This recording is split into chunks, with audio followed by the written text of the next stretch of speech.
Welcome back, YouTube. It is Saiko, and today I am back with another video, and today's topic is going to be about the Los Angeles Lakers. In particular, I want to talk about their struggles and whether or not the Lakers should actually be worried or not. So, with the small 5-game sample size that we've actually had throughout the regular season, because it literally just started, the Lakers ain't looking too hot at all. And I'm not gonna lie, it's beginning to get on my nerves with how this team has been performing as of late. They barely won the 2 games that they played against the Grizzlies and the Spurs, and they literally lost their lead against the Thunder.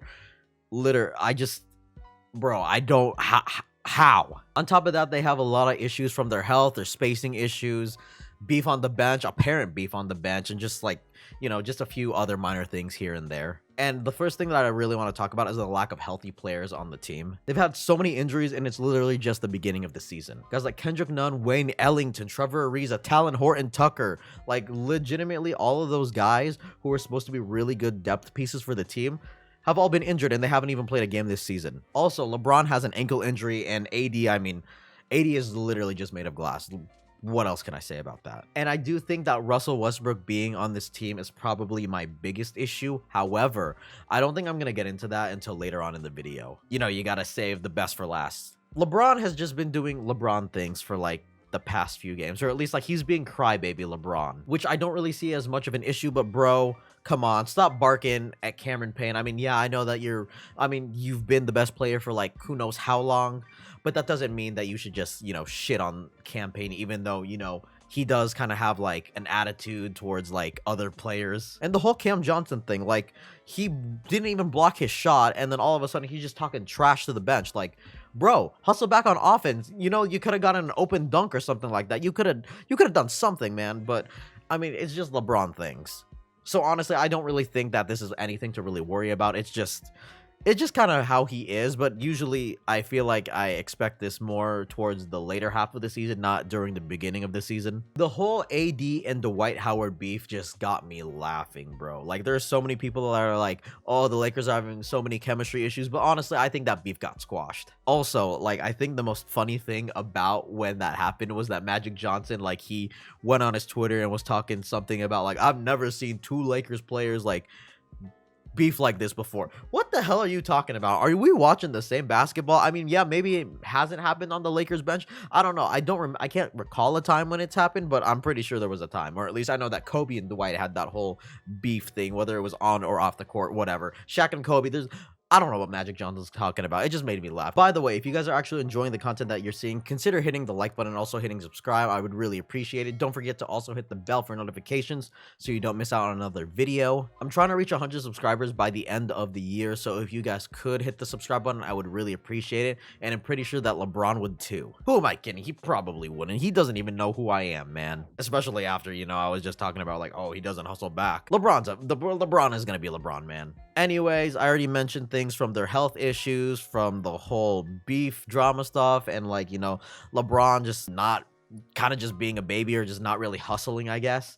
And now I think it's time that we get on with the real problem at hand, and that is their spacing issue. And I feel like that involves 3 players mostly, which are DeAndre Jordan, Rajon Rondo, and most importantly, Russell Westbrook. I think the first player I want to tackle out of the 3 that I named is DeAndre Jordan. The Lakers signed him to this team so that way AD didn't have to play center, but I'll be honest with you, ever since he got there, he just hasn't done a damn thing. I just wish that AD would play center. I covered this when I did my 30 teams in 30 days on the Lakers, and I just want to say, AD, just play center, please, man. I know that you're better off as a 4, or like you feel better off as a 4 because, you don't have to clash with the bigs and, risk getting injured, but who cares, dude?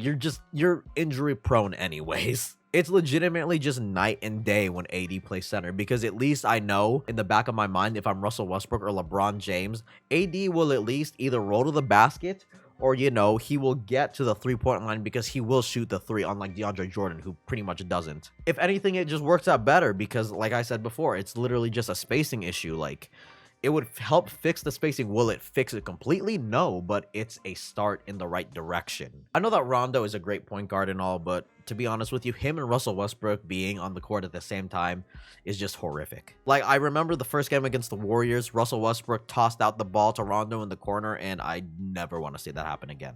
I said it in my recap video before, which, by the way, if you haven't checked out, please check that out.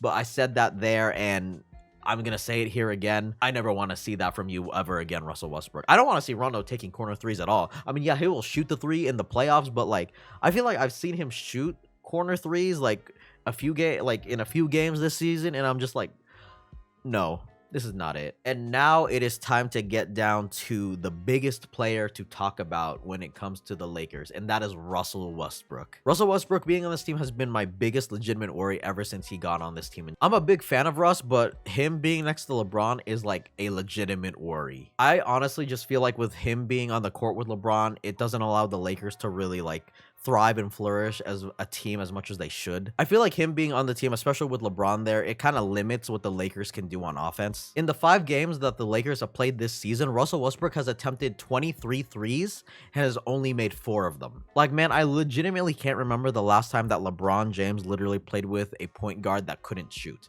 I mean, Dennis Schroeder last year shot below average from 3, but at least he would actually take the 3, and he was a guy that was known for shooting threes. Russell Westbrook, we have no fear of him shooting the 3. At least with Schroeder, whatever the heck you want to call him, at least there was a chance for the 3 to go down. Or at least, like, you know, teams had a reason to fear him shooting the 3. With Russ, I love the guy, but just he is not the best point guard for LeBron, especially when it comes to shooting the ball. With Russ, I legitimately can't imagine at all this season him at least making 30% of the threes that he takes. Also, the man literally has like 30 turnovers in 5 games. That's literally averaging 6 turnovers a game. Do you want that from your starting point guard? Like, that's just terrible. It's just absolutely terrible. I know that people call him a stat patter, and I feel like the fact that he got a quadruple double against the Thunder a few days ago doesn't help. However, I feel like that 4th stat being 10 turnovers doesn't actually, you know, help his case. I mean, it helps the case for the people that call him a stat pattern, but I don't think it actually helps his case in terms of being efficient. I don't think anyone would want to have 10 turnovers. I think they would rather have like 10 blocks or 10 steals or something of that nature instead for that quadruple double. Russ being off the ball is also an issue. Like, every time in OKC when he played off the ball, or just in general when he played off the ball, he just doesn't do anything. Like, he's not even in frame of the play that's happening if the ball isn't in his hands. Like, him playing with LeBron, he literally needs to play better off the ball. Otherwise, the team's just not going to have a good flowing offense. Man, Buddy Hield would be great on this team about now. Also, I feel like because of the fact that Rondo and Russ and DeAndre Jordan don't shoot the 3, LeBron is just forced to take threes. Like, he's just forced to chuck them up. In the 3 games that LeBron has played as a Laker this season, he's literally already taken 29 threes, almost 30 threes. I think that might be a record for him. Like, he's legitimately just chucking up threes at this point just because of the lack of spacing on this damn team. Well, that and maybe the fact that, you know, he's getting older, so he kind of has to change his play style up a bit. But I mean, regardless, he should not be taking that many threes already.